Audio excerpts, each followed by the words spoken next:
Assalamualaikum to all of you. I am back with the next video that is about plate tectonics theory. In this lecture, we will understand about some drawbacks which left behind in continental drift theory.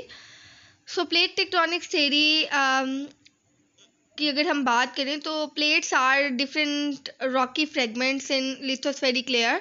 तो ये जो plate है ये move करती हैं वक्त के साथ साथ और ये रॉकी फ्रेगमेंट्स होते हैं लिथोस्फेरिक लेयर में और इन्हीं की वजह से इन्हीं की मूवमेंट से बहुत से चेंजेस आते हैं अर्थ में.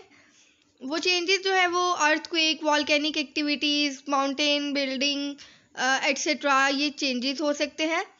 तो जब भी ये चेंजेस को हम देखते हैं तो माइंड में एक क्वेश्चन आता है कि ऐसा क्या होता है कि जिसकी वजह से ये सब कुछ होता है, लाइक अर्थक्वेक, पहाड़ बनते हैं या कोई भी वॉल्केनिक एक्टिविटी होती है. तो इन सब चीज़ों को अगर आप अंडरस्टैंड करना चाह रहे हैं तो प्लेट टेक्टोनिक्स थ्योरी को अंडरस्टैंड करना ज़रूरी है, क्योंकि 1960s में जो है वो पेश की.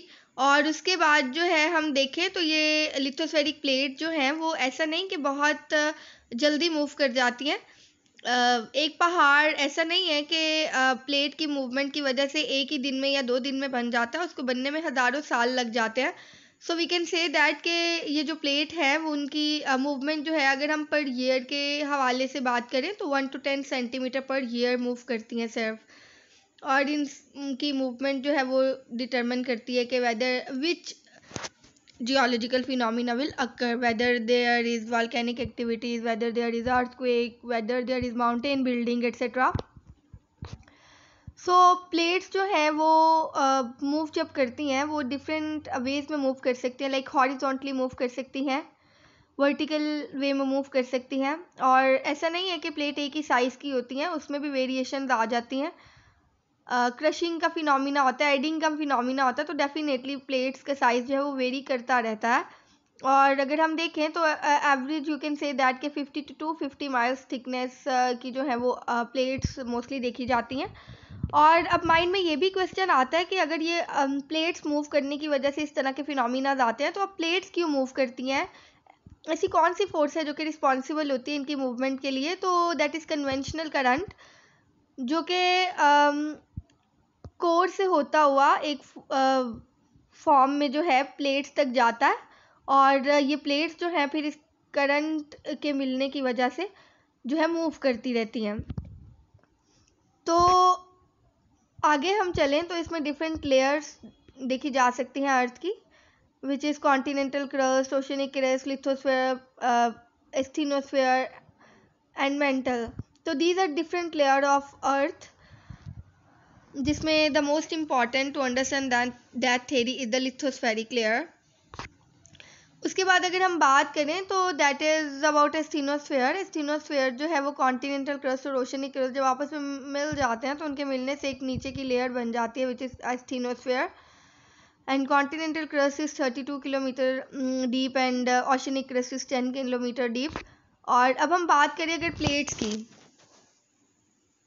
तो there are 6 kind of plate which is major plate. वो मेजर प्लेट्स जो हैं that are American, Eurasian, Antarctic, Indian, Pacific, African. अब ये तो रही 6 मेजर प्लेट. अब ऐसा नहीं है कि माइनर प्लेट्स नहीं होंगी, इनको तो आप मेजर नाम दे सकते हैं. डिफरेंट एरियाज़ के अकॉर्डिंग देखें उनको नाम असाइन कर दिया. अफ्रीका के रीजन के हवाले से उसको अफ्रीकन प्लेट, अमेरिका के हवाले से उसको अमेरिकन प्लेट, इस तरह से.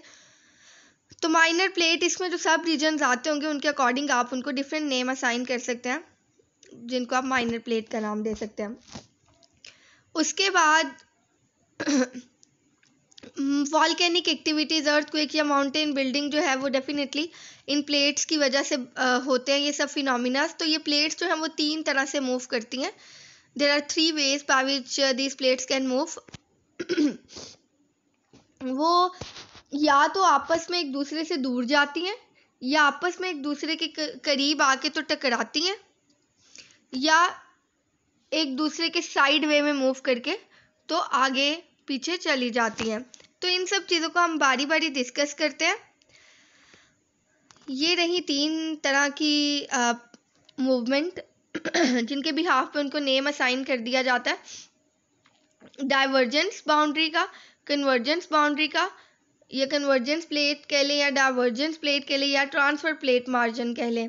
तो डाइवर्जेंस में देखिए जैसे कि एरोज इंडिकेट कर रहे हैं कि ये एक दूसरे से दूर जा रही हैं, तो दूर जा रही हैं तो दूर जाने में द मोस्ट इम्पॉर्टेंट फिनोमिना जो कि होता है that is sea floor spreading. ठीक है, तो सी फ्लोर जो है वो सेपरेट करता है, स्पेस जो है वो ज़्यादा हो जाती है, तो वो जो है डाइवर्जेंस में होता है। कन्वर्जेंस में दो प्लेट्स आपस में करीब आती हैं, करीब आने से डिफरेंट फिनोमिनाज हो सकते हैं। या तो अगर फोर्स बहुत ज़्यादा है तो एक लाइटर और हैवी प्लेट है तो एक ऊपर को चली जाएगी और दूसरी नीचे को चली जाएगी। और देखिए मेंटल तक जा रही है, ऑरेंज कलर में आपको शो हो रहा होगा, तो वो ये शो कर रही है कि मेंटल तक जा रही है। और जैसे ही मेंटल तक जाएगी तो वो डेफिनेटली वहाँ पे लावा है, तो लावा जो है उस चीज़ को पिघलाता है।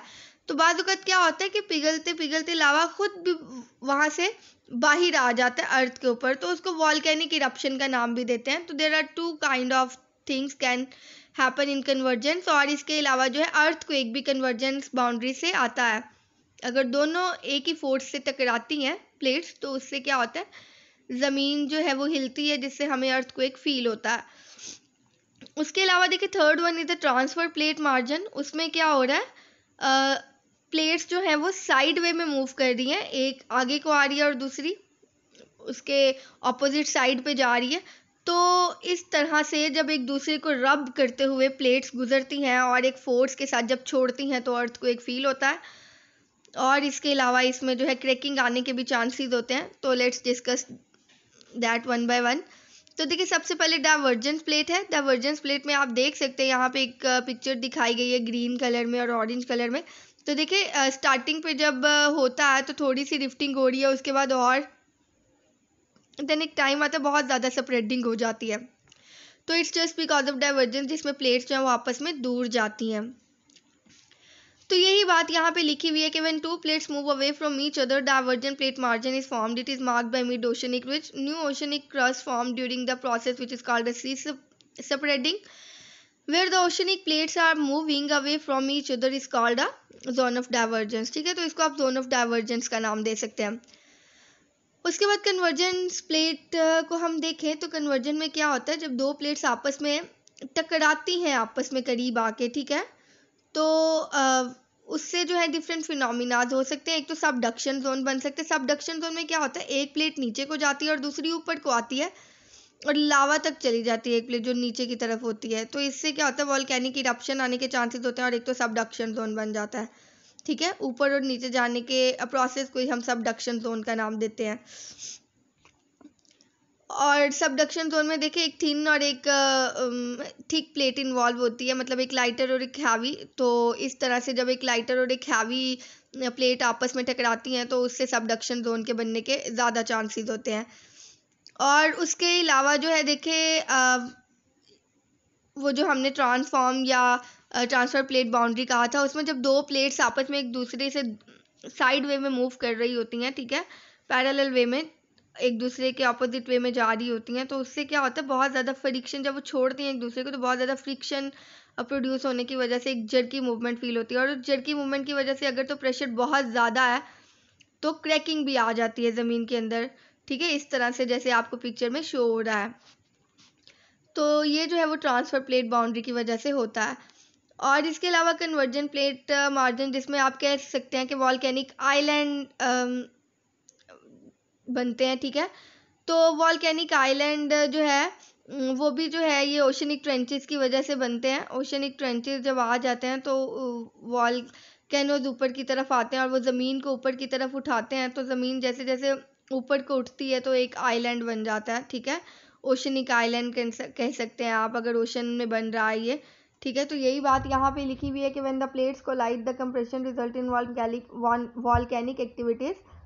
In this process, one plate is forced to move below the other, making oceanic trench. ठीक है, तो आइलैंड बनने के लिए ये जो है ओशनिक ट्रेंच पहले बनता है और ओशनिक ट्रेंच को फिलिंग होती है उसकी वॉल्केनो से।